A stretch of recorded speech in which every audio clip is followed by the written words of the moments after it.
So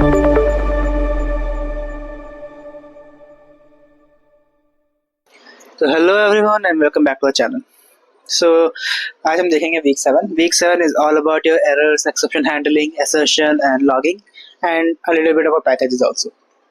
So what are errors? Errors are basically anything that crashes your app. Okay, in the very basics of terms, basic of lines, error is anything that crashes your app. Okay, like if we had to compare it to any real world analogy, if you are biking, falling down, okay, or if you are biking and a dog comes, puppy comes in front of you and you brake and you skid and you fall, that's a error. Okay, you basically your app that was your riding the bike that crashed. Okay, that's error. Okay, yeah, okay, we are starting violently today. Okay, anyways, so yeah, so what are errors? Errors are basically what stops your app from running. Okay, so there are also different types of errors in Java or in any programming language, but we typically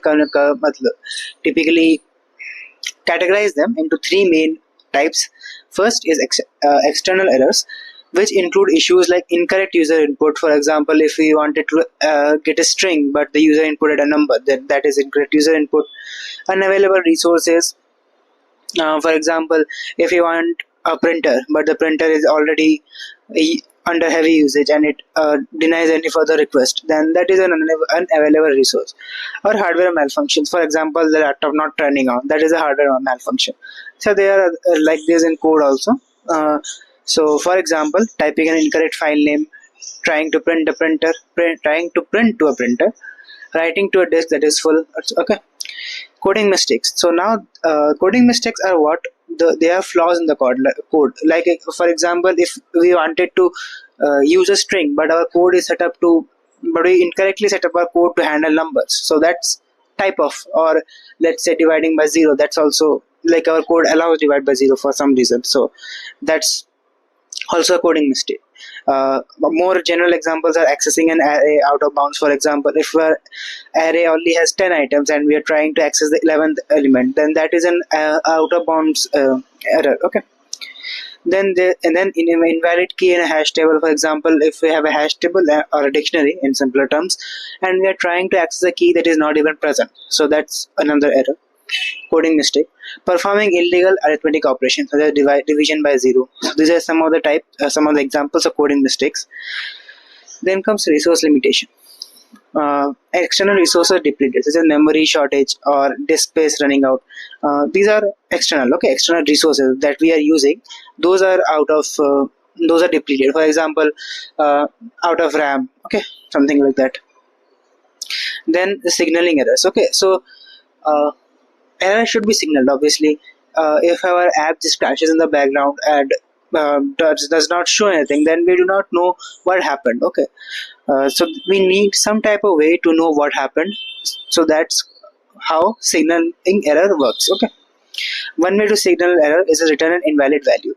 For example, if we return -1 or return a null. Okay, so these are fine, but we cannot always use -1 or null. We need, and in specific cases, we need to know what the error is. Okay, or there are cases where we do not want the app to fully crash. Okay, because that can cause a lot of problems in production level or high level apps. Okay, so that's where the exception handling comes. What is exception handling? So instead of the error letting the error crash the whole app, we let it gently recover if there is potential for recovery, or we let it gently um, go through the error. Okay, and not crash basically. So it's called graceful error handling. So yeah, Java provides a structural mechanism to handle errors gracefully using exception. This ensures that error do not lead to program crash but allow recovery or meaningful failure notifications. Okay, we do not want the errors to always crash my program. Okay, so there are three main steps. Okay, to exception handling. First is throwing an error exception. Okay, so code that detects an error generates or throws an exception object. Okay, so and here the try catch block will come. So throwing an exception is the try block. Okay, so the try will either pass the result if the code is fine, or it will throw an exception. So that's what it's trying to say. So what the exception contains, it contains details about the type and nature of the error. Then comes catching the error exception, which will be handled by the catch block. So it will catch the thrown error and it will take corrective action. Okay, if there any potential for recovery, it will recover that, or it will generally show an error message, whatever is coded. Okay. Alternatively, the exception can propagate back up the calling chain. Instead of crashing, the program terminates gracefully or continues execution after addressing the issue. Okay, so that is the third step and the final step, which is basically if there is no scope for recovery, we let it terminate gracefully, or if it has recovered, so we'll continue the execution. Okay, even if it had not been recovered, then also we let the program continue. Okay, we do not crash the program overall. Okay. We all know how try catch block works. We have seen it in Python, so we'll just see an example quickly. Okay. So here we first define a method divide, okay. So first you need to define a class, obviously, and then you are defining a method which is basically dividing two numbers. Throws arithmetic exception. These are built-in errors. Okay. We have built-in exception classes. These built-in exception classes. Okay. So it throws arithmetic exception. So if we pass as to divide by 0, like for example 10 divided by 0, then it will throw new arithmetic exception and it will give the error messages division by 0 is not allowed. And if it does not go into the if block, then it will just return the division. It will just return the division.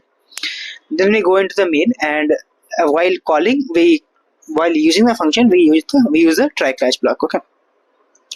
So first we say try, and we try to divide 10 by 2. Okay. So this will obviously be fine, and it will go here 10 by 2. Okay.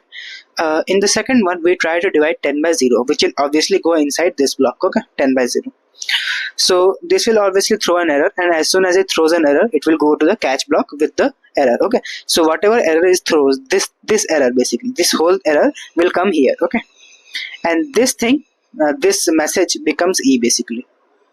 No, sorry, this sorry, I was saying thing. Okay, this whole thing becomes E, which is an object of arithmetic exception class. Okay. So it takes an arithmetic exception E as an object object as an input, and then it just prints the message. Okay. So first it prints error, which is just a string, and then it calls the get message on E, which is basically a method which will return the message that was sent by the that was sent by the error. Okay. So division by 0 is not allowed. Will go here. Okay. So result is 5 because of this. Then division by 0 is not allowed, which came from here. Division by 0 is not allowed, and after that, division operation completed. Finally, block is always run, always executes unless an error which is not programmed to be caught.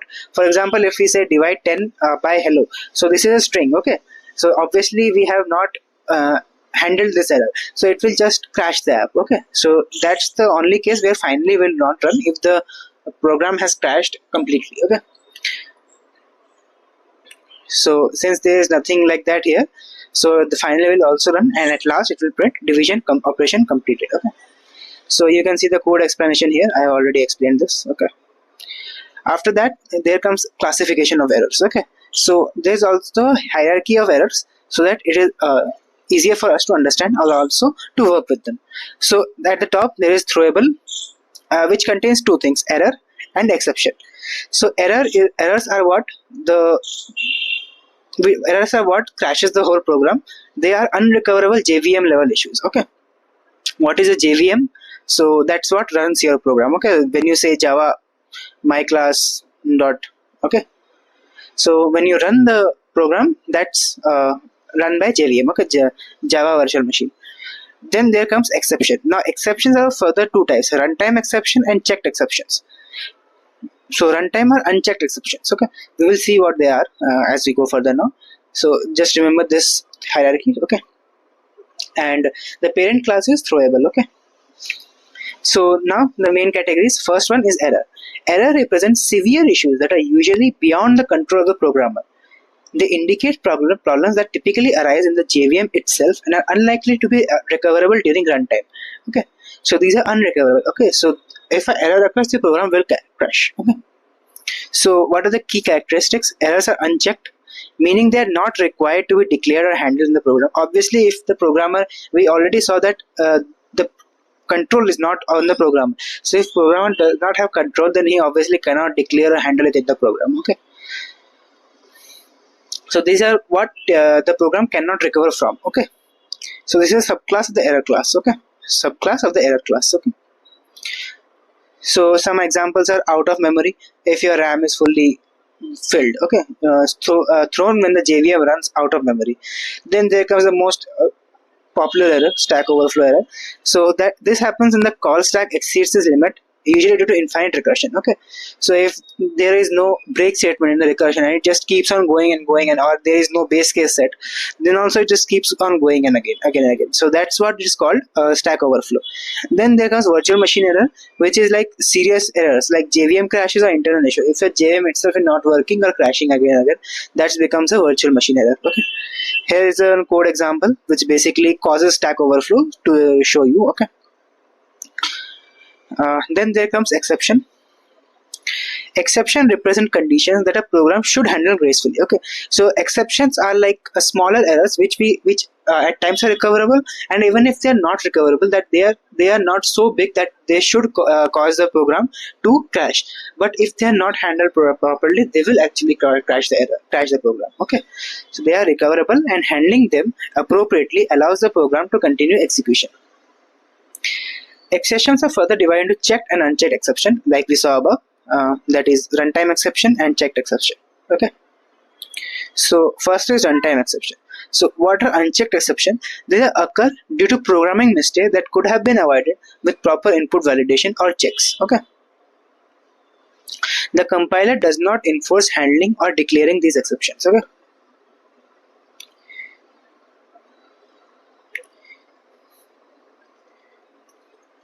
so let's see. These are some examples. Arithmetic exception thrown during mathematical errors like division by zero. Null pointer occurs when trying to use an object reference that is null. Basically, if you are trying to get something which is null. Okay. Array index out of bounds, which is accessing an array element with an invalid index. Okay. Basically meaning 10 indexes are there and you are trying to access the 11th index. Okay.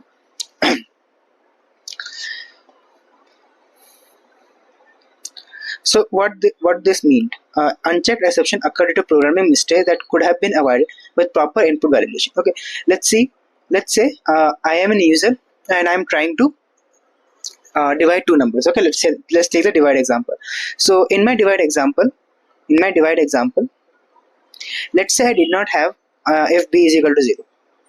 I did not have that thing. Okay, I did not have that thing. So in that case, it would try to return a by b directly, and so no input validation, and a by b would always return if I'm trying to divide by 0, like 10 by 0, then it would become an error and it would crash the program. Okay, so with simple exception handling I could have avoided this error. So this is a type of programming mistake. Or let's say 10 by hello. Okay, if I can add input validation that both a and b should be integers. Okay, so that is another way I can ensure that the program runs. Okay, so that's all it means, that could have been avoided with proper input validation or checks. So basically implementing checks on things that are easily avoidable. Okay, for example, in array index out of bounds, I can just directly check that whatever index the user is trying to check, whether it is greater than the length or not, length of array or not. If it is, then I can just say that not that many elements are not present. Okay, instead of letting it crash. So that's all it means by unchecked. Okay, basically meaning these happen in runtime. Okay, so what it means by the compiler does not enforce. So let's say I have an array which has 10 elements. Okay, total 10 elements. Okay, and I'm trying to in the main class I'm trying to access the array at 10. error 11 for example. Okay, so at this when it is getting compiled, this does not throw an error. Okay, only when we are running this, it goes on to the array and it checks that it has only 10 elements, so it cannot return the 11th element. So that's when it returns an error. So basically that's why it is called a runtime exception. So while compiling, it won't give an error. Okay, because the syntax is fine and everything is fine.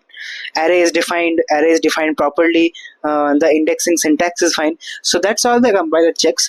So that's why it is not a compile time error, it will be a runtime exception. Okay, because at the runtime it will see that only 10 elements are there. So that's okay. You can see the example here. Then comes checked exception. Checked exception represent exceptional condition that the program should anticipate and handle. The Java compiler enforces this exception, and they must be declared using the throws keyword or handled using a try-catch block. Okay, pretty simple. Okay, first thing, what it means that it is first handled by the compiler. Okay, enforced by compiler, and it must be declared using a throws keyword. Okay. What is the difference between these two? See, in this example, int numbers 1 to 3. So we try to print at the 5th index. Okay, so we have not defined any array out of this array, like this exception, array index out of bounds exception. It is an internal already defined. Okay, already defined inside Java, so we can just call it directly. Okay, so instead, like, I will show you later. Okay, so it is already inside Java, defined inside Java, so we can directly say that this exception, and we can just catch it. Okay, but in checked exception, we need to define it explicitly. Okay, let me show you. See, checked exception main, this is fine.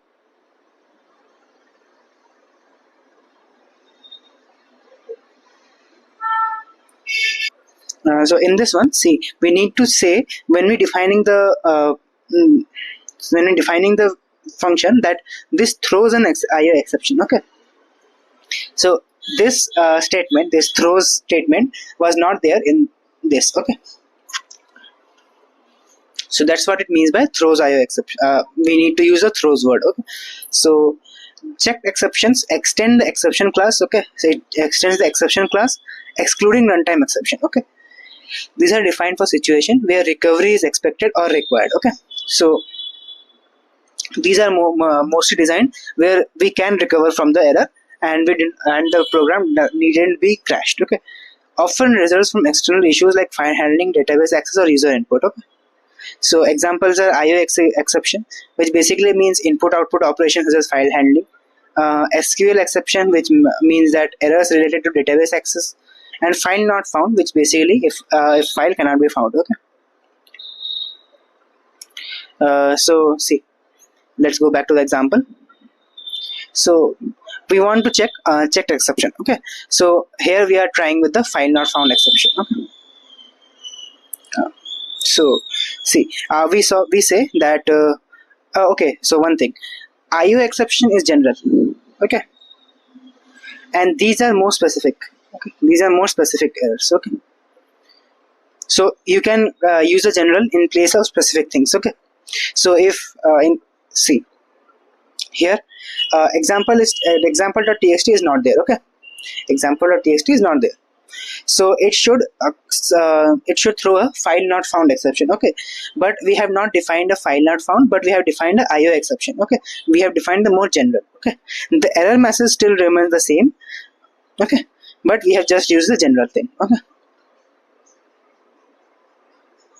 let's go over the example. So first we are defining the function, and we say throws IO exception. We can also say find not found exception here. File reader file is equal to new file reader. We are just getting a file reader. Okay, they are inbuilt Java things. You are just getting a file reader, and then you are reading that. That's all.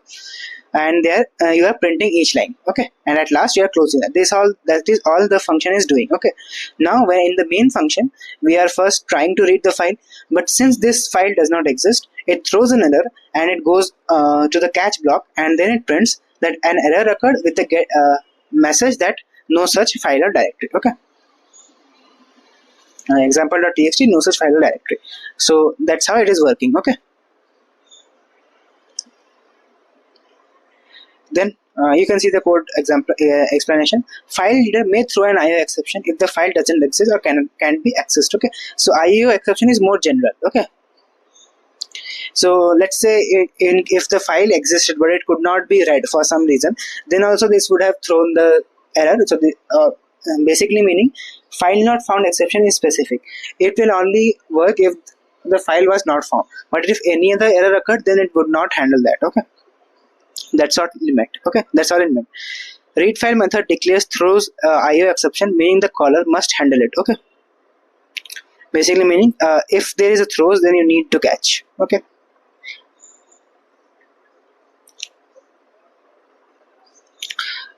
Since IO exception is a checked exception, the compiler forces us to handle or declare it. Okay.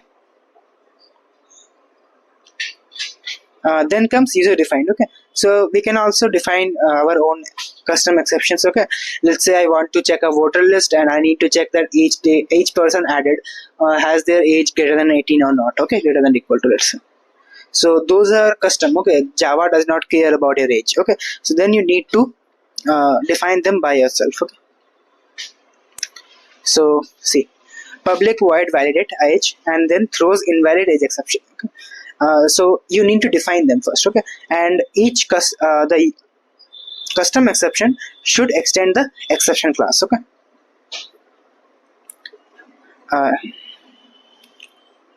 So yeah, it should extend the exception class, and then we are defining what our invalid age exception should do.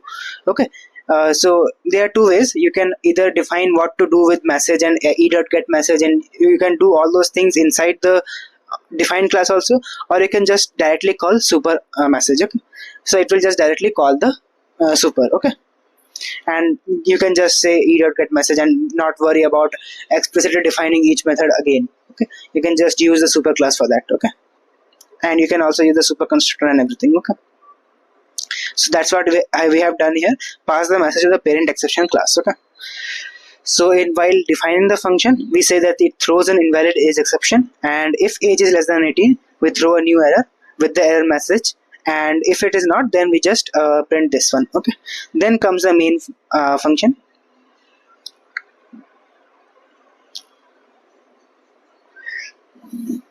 So we first get a class. Okay, we first get an object, sorry, and then we try validating the age. Okay, so first one is 16. Obviously it will give us an error. So as soon as it gives an error, basically meaning 16 is less than 18, it checks here and it throws this error. It goes back to this one and it calls the super. Okay, super class. Okay, so basically, and then as soon as we get to the super, and we further call e.get message, it gets this message.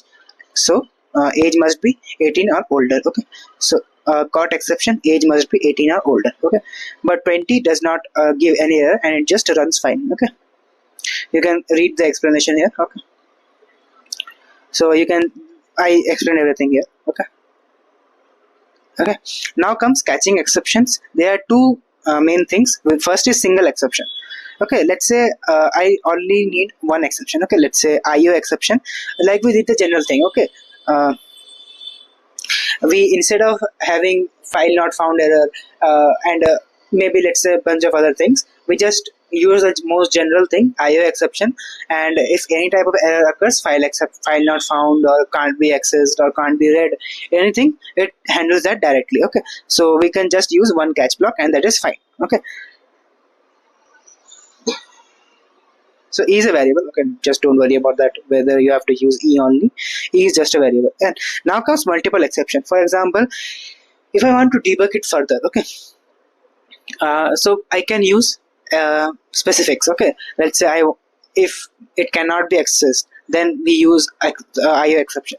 If the file is not found, then we use file not found. Okay, so in this one we use multiple catch blocks for different execution exception types. Okay, and these blocks are evaluated in sequence. Okay, so first catch block, then second catch block, then third catch block, like that. Okay, so see, the first try block comes here and it just throws a new file not found exception. Okay, this is a simulated, we have not found, we have not done anything, we just directly throw an error from inside the try block. Okay, so since we have not file not found, it will go to the first catch block. Okay, these are evaluated in sequence. Okay, system.out.print, and it will print this line. Okay, and the message will be this. Okay, so output file not found error. Okay, and since there is no other error, it will just go to the finally block. Okay, if instead of file not found error, we throw a new IO exception error. Okay, IO exception, and we say file cannot be accessed here. Okay, instead of this, we say IO exception and say file can't be read, something like that. Okay, so then it would have been went here. Okay, got exception, and then error get message. So see, arrange catch block from the most specific to the most general. Okay, file not found is the most specific in our case, and IO exception is the most general. Okay, so let's say along with file not found error, we had some other error also. Then this whole code can handle both type of errors, because first it will handle the file not found error, and then any general error will be handled by the IO exception. Okay, so arrange catch block from the most specific to the most general. For example, IO exception should follow file not found exception. So file not found, then comes IO exception, which is the most general. Okay, you can read the code explanation. I have explained that. Okay, throwing exceptions.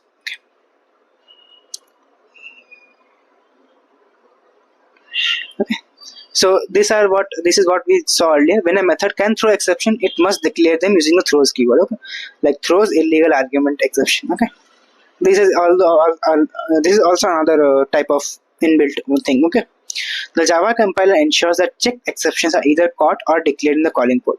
Okay, so basically meaning illegal argument exception should be caught or declared. Okay, in the try block, see, we are catching the illegal argument exception, so this is fine.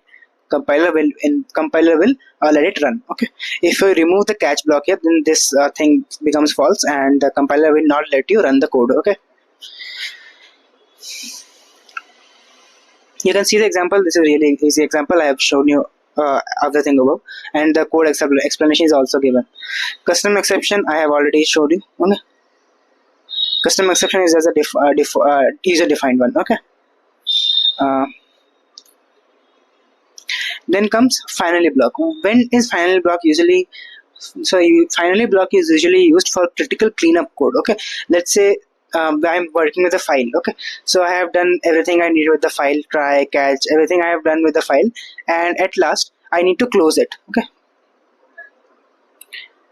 or fl.close, for example. Okay, so this thing will be inside the finally block, because no matter if it finished execution or it got an error, I need the file to be closed, because it can cause problems further down the line. Okay, so that's why I put the close arguments inside the finally block. Okay,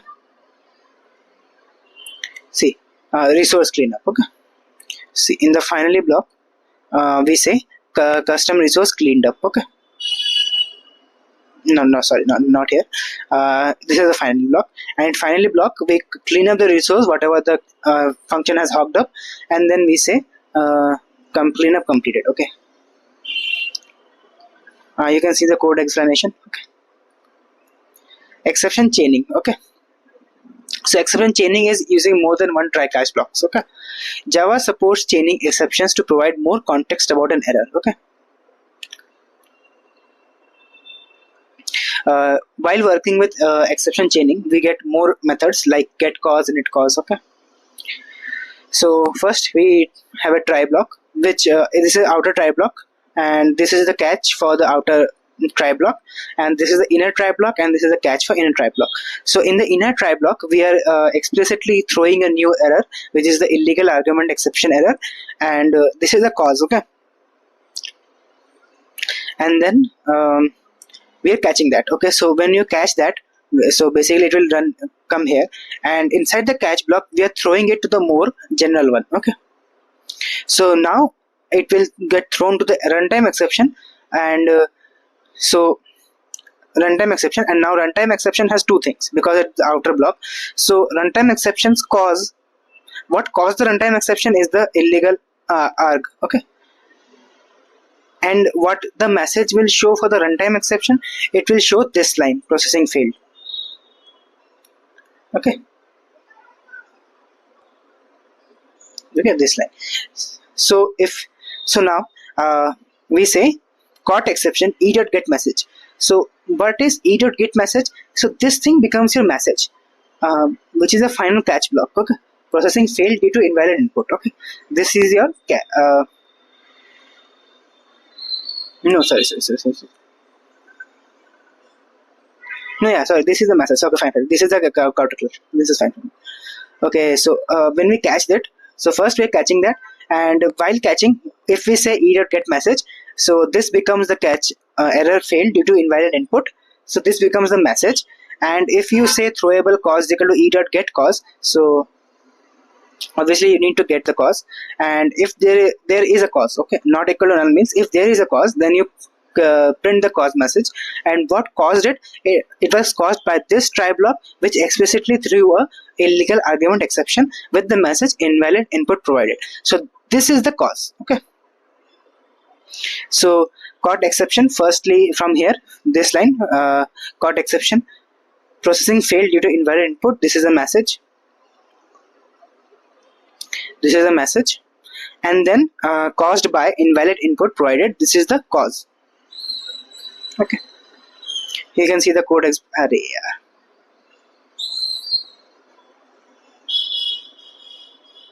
You can see the, okay, not here, you can see the code explanation here also. Okay, now comes packages. Okay, so package is like labeling boxes, so we know what type of sweets are inside. Okay, let's say we have different types of sweets in different types of boxes.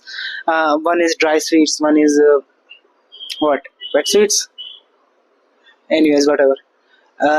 So yeah, or like garbage dumps. Okay, gila kachra, sukha kachra. Okay, dry garbage, wet garbage. Okay, so we know what type of garbage will be inside that, just looking at the label. Okay, so it's like labeling boxes, so we know what type of sweets are inside. In Java, a package serves as an organizational unit for grouping related classes and interface. Okay, that's what we saw with this analogy. Okay, grouping dry sweets. Okay, packages help prevent naming conflicts by allowing developers to create unique namespaces. They also facilitate better code organization and modularity. Okay, and not much important.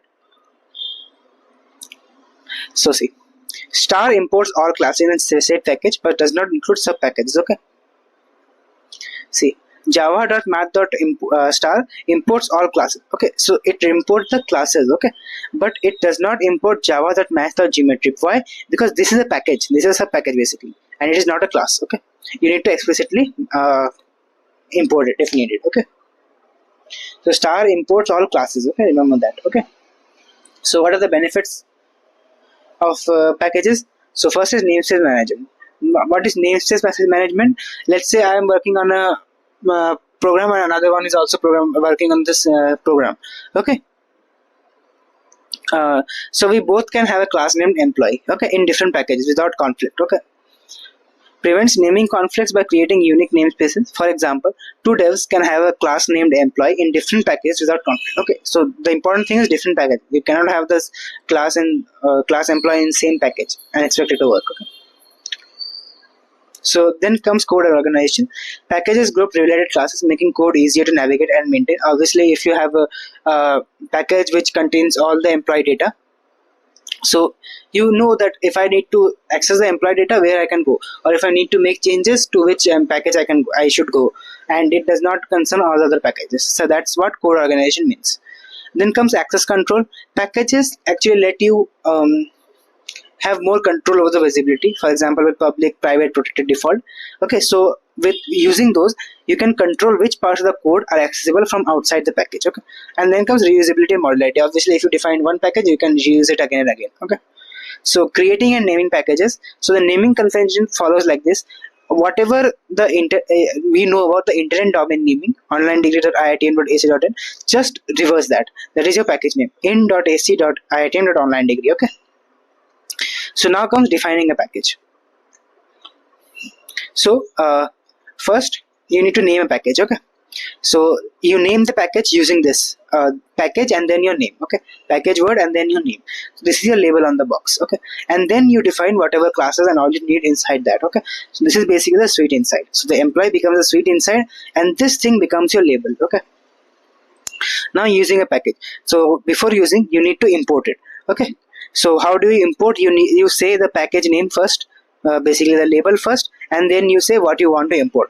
Okay, if you instead of employee you say star, then it will import all the classes inside it. Okay, so you can see the code explanation here. Okay, so what is the directory structure here that was in the example? First is root, and it also contains the main Java.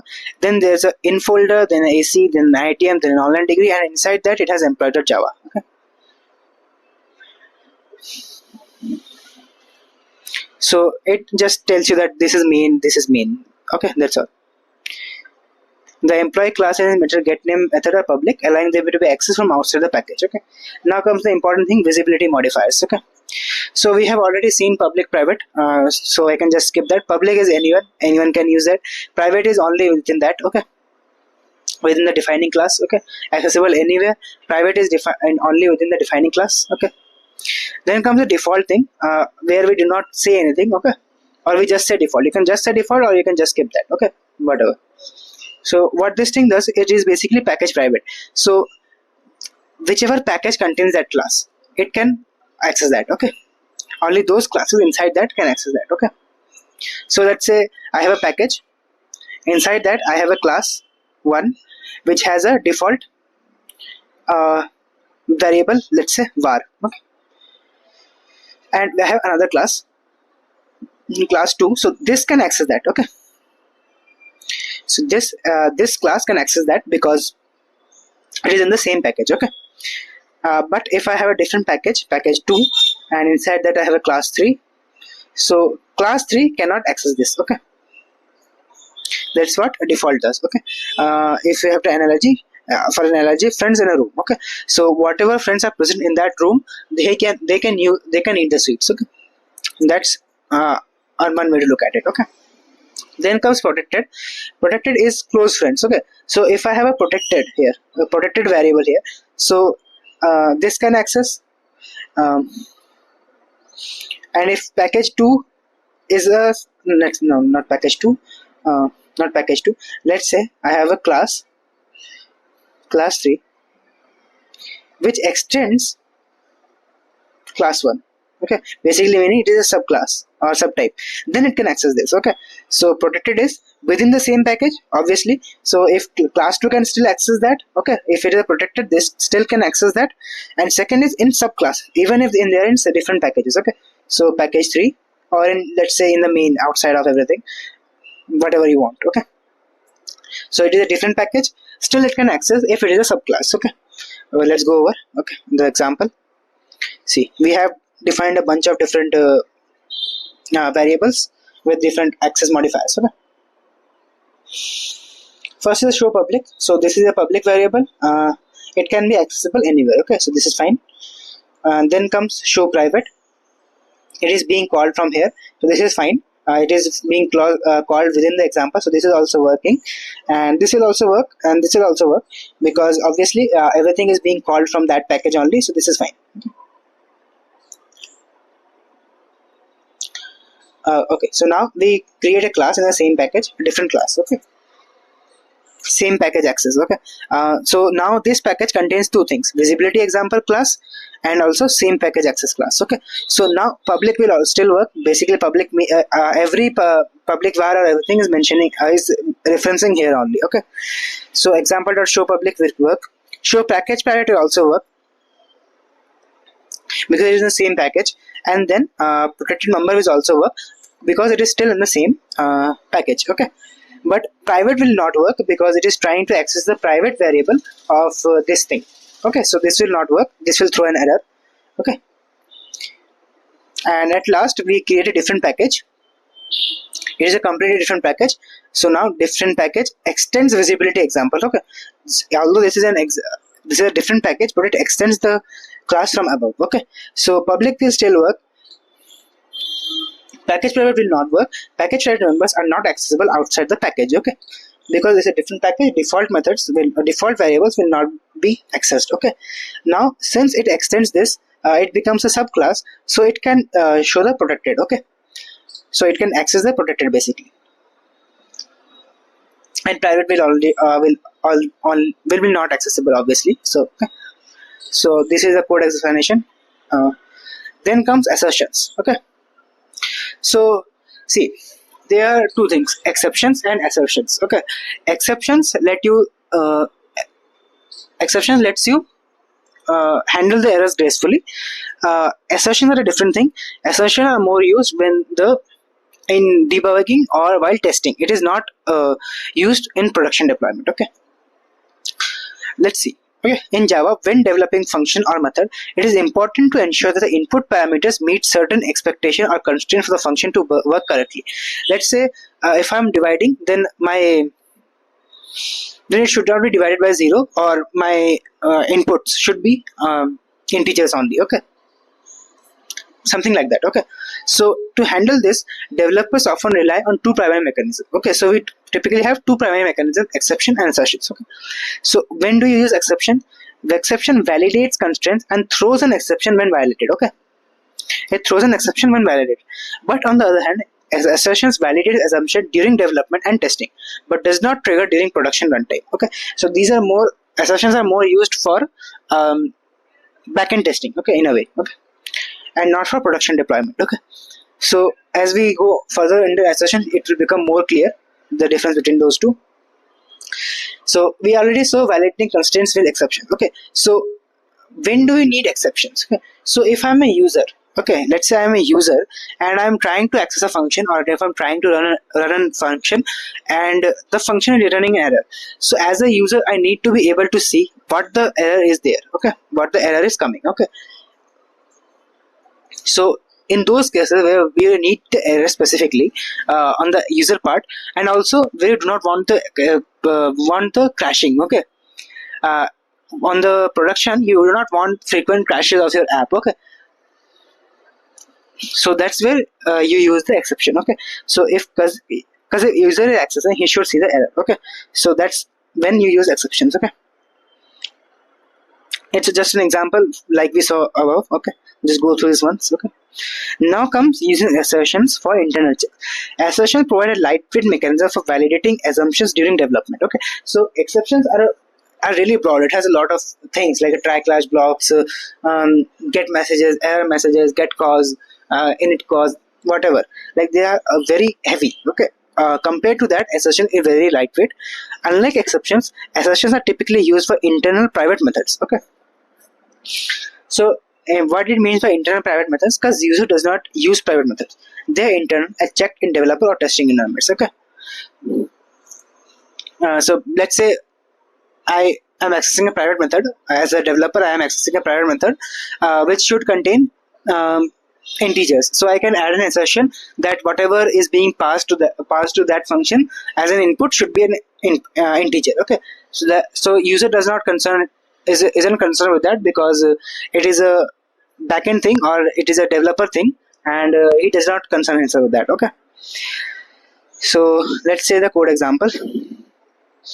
My function double x. Okay, see, so my function double x assert is just simple. You just say assert x greater than equal to 0. So what it does is it is checking that every input that is being passed to it should be greater than or equal to 0, basically meaning it shouldn't be negative. Okay, and this is the optional error message which you can throw, which you can give: x must be non-negative. Okay, and return if the assertion passes, then it will return control to this line. Okay,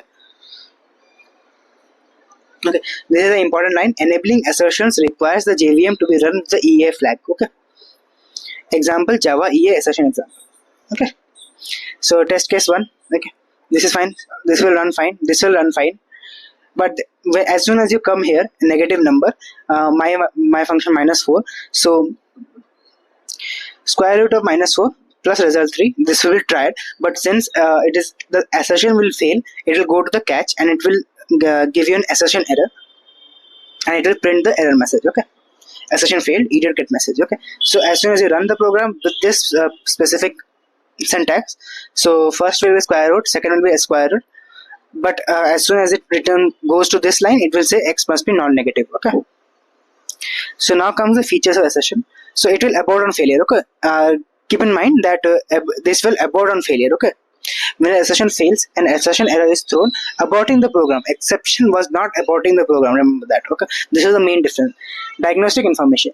The error message and stack trace help identify the source of the failure. Okay. Obviously, if you keep trace of the memory stack, then you can see what caused the error. Okay. In exception, you have to find in the whole stack error, in the whole stack that where the exception occurred. But assertion stops the program as soon as the error assertion fails. So that's why the stack is relatively smaller, and you can just see at the top that where it failed. Okay. So this is not for runtime recovery. Okay. Assertions are not meant to be caught or handled during runtime. Okay. They indicate programming errors that need to be fixed during development. Okay. So you can't like fix that error. Okay. They are meant to crash. Okay. So in this one, if X is negative, the program terminates with an assertion error. Okay. So enabling and disabling assertions. Okay.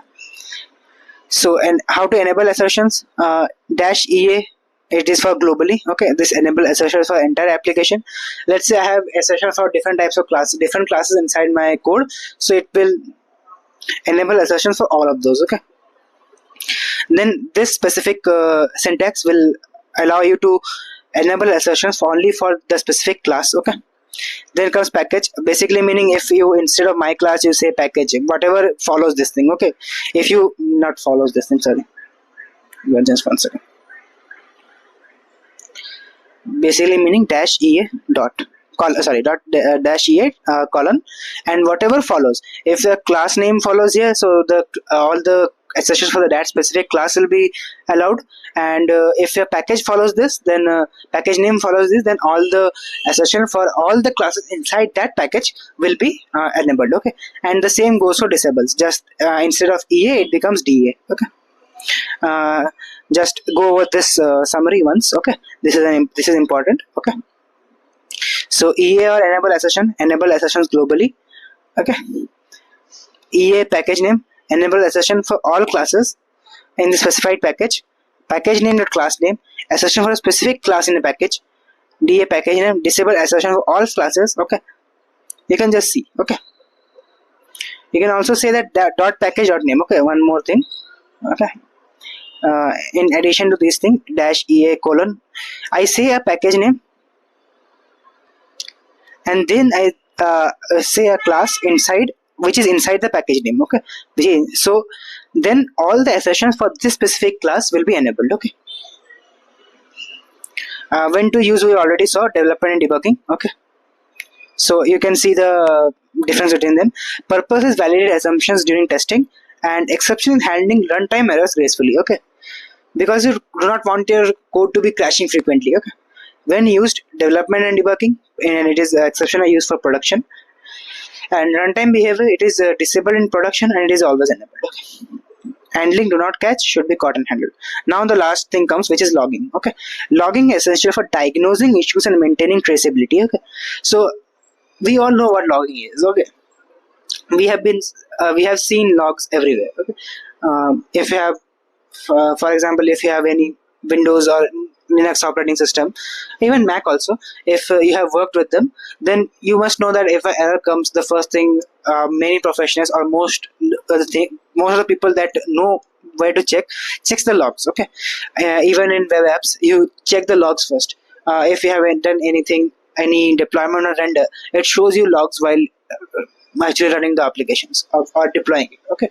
So logs give you what is happening with your code basically, and it also logs any type of errors or anything. Okay. So it is really helpful in debugging. Okay. So logging provides a structured and configurable solution for generating diagnostic messages, enabling developers to monitor, debug, and audit their application efficiently. Whatever I just said, just the complex English version of it. That's all. The need for logging. So obviously, what is the need for logging? We can just use print statements, right? Like we used in Madras project or something. You must have used this to check. Okay. But print isn't something you can use explicitly. Okay. They do not have a lot of functionality that a logging does. Okay, so print statements have significant drawbacks, which are they must be manually coded. Okay, first thing is manually coding. They produce unstructured output. You can just see a message. Okay, you do not see what caused it, what called it, and all those things.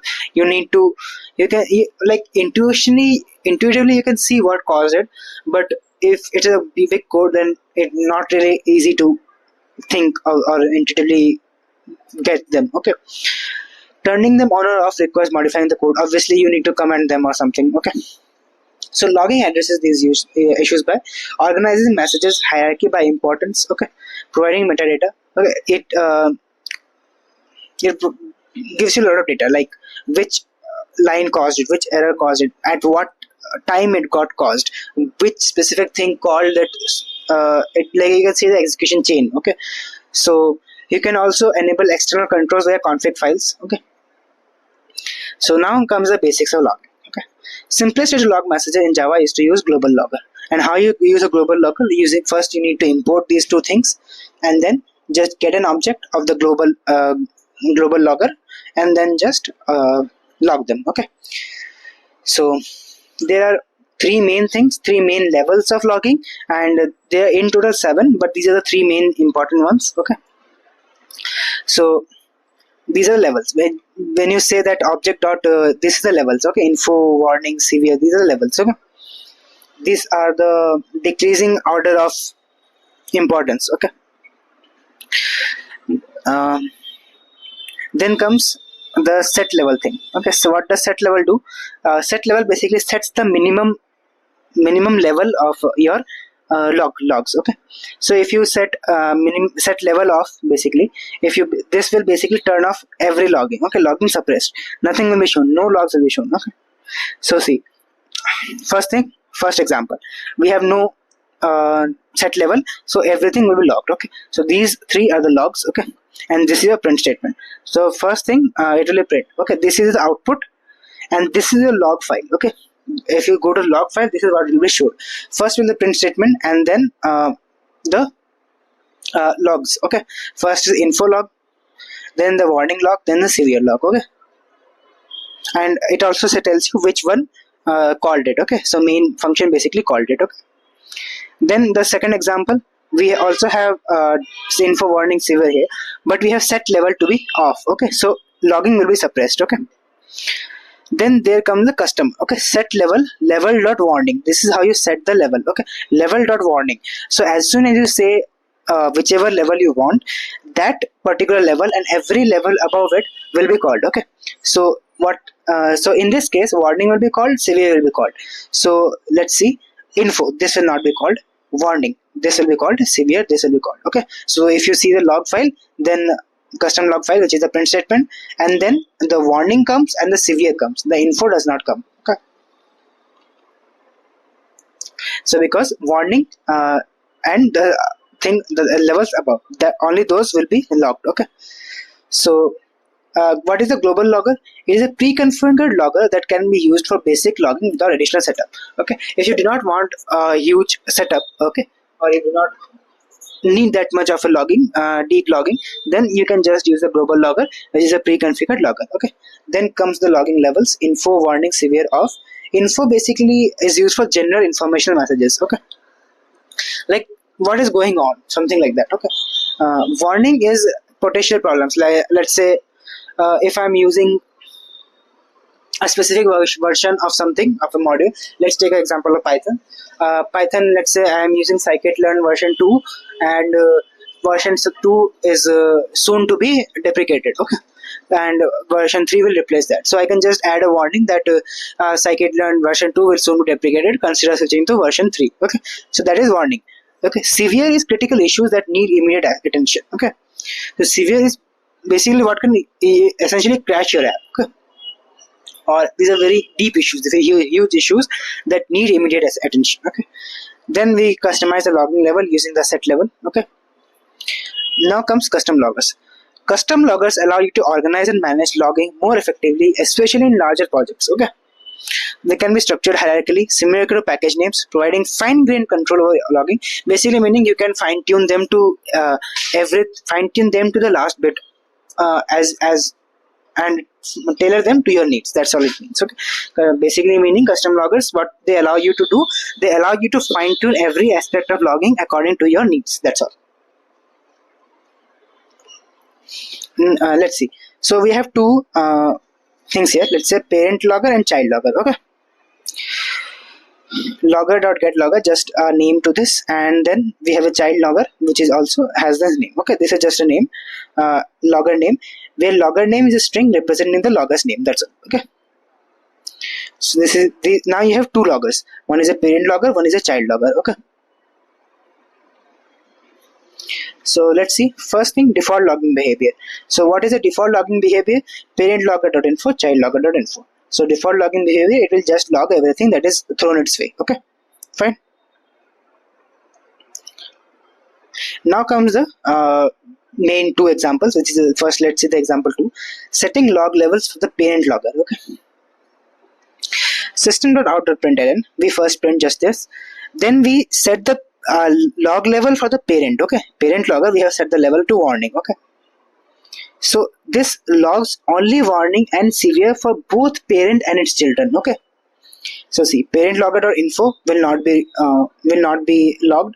Warning will be logged, but also for the child, info will not be logged. Okay. So we only see two logs. One is the parent warning and one is the child severe. Okay.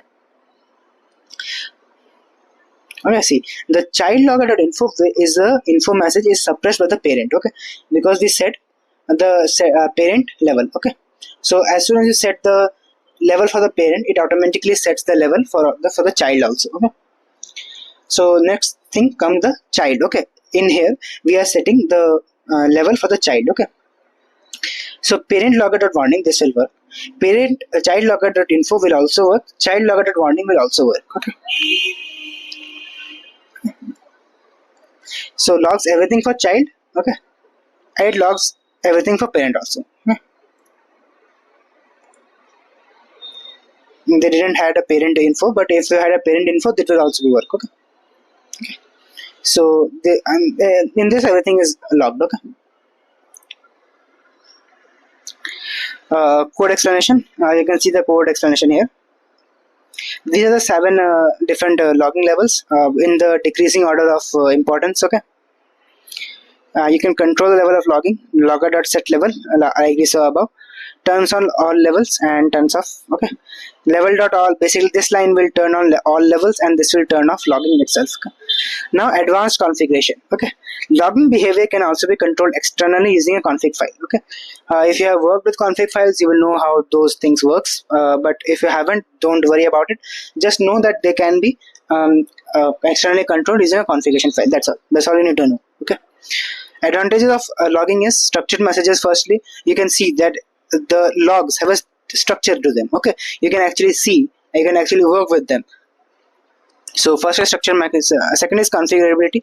Obviously you can configure them, like we are configuring set level, and if you are working external with config files, then you can also add more functionality to the configuration. And then external control logging properties can be modified to configuration files, like we saw. And then comes handlers. Log can be processed by external programs, enabling advanced feature like filtering or formatting. Okay, basically meaning they are handlers. Okay, which take in log files. Okay, and then they'll let you work with them even more easily. Okay, let's say I want only the warnings. Okay, I can filter by warnings. Okay, so I can see only the warning messages. I can only see the severe messages. Or let's say I want only those logs which contain a specific word. Okay, so these all things are enabled by handlers. Okay, so yeah, that was all for week 7. Week 7 is not tough, just it seems a lot of things at once. So just go through the notes once, sit down, take a deep breath, and just go through the notes. These are easy. I promise you, these are easy. Okay. Just don't do silly mistakes. Okay. I'll go through the codes once, try coding them once. Okay. Let me get these done first, like the theory first, and then I will move on to the practical. Okay. Because for the quiz, you need the theory first. Okay. Except for that, sorry for one day late. I know week 7 was supposed to be yesterday, but still going through some stuff, so recovering that. So yeah. I will complete that week 8 tomorrow, so don't worry. You still have 2 days, Friday and Saturday. Friday, I will give you 2 PYQs. Okay. I will try 3, but 2 is a promise. I will give you 2 PYQs on Friday. Don't worry about that. Okay. And Saturday, it's up to your revision. If I can, I will upload one more PYQ, but that is not a promise. So yeah, all the best, and